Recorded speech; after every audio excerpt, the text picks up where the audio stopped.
Binary search cannot have a random data. Binary search must be sorted. Binary search is not searching the half of them. Must have sorted the data set first. That's how to search target. If target is 7, and when I have 1, 2, 3, 4, 5, 6, 7, 8. So there are total 8 data with the index number 0 through 7. It is calculating the mid. So 0 plus 7 divided by 2, so 3. 0, 1, 2, 3. So this is the mid. You're going to compare mid item and target one time. And target is bigger. That means when you had a low and high like this, now low becomes mid plus 1. Now you're going to calculate new mid. 4 plus 7 is 11. 11 divided by 2 is 5. So there's a second mid.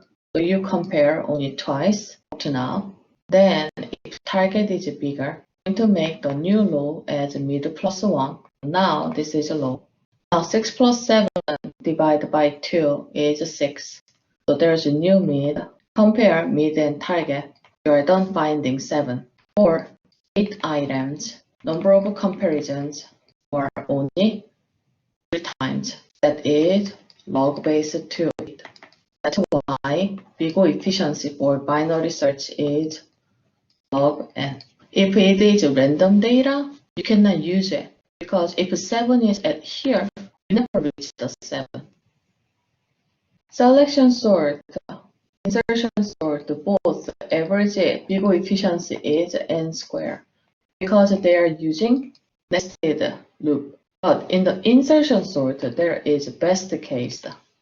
When it is sorted or almost sorted, in this case, there is no shift. Shift itself was BIGO n.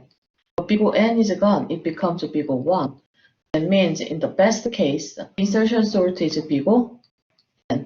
Selection sort, you still compare, you still find the max, you still swap. Still find the max each time. Still find the max method or code each time. So BIGO n squared.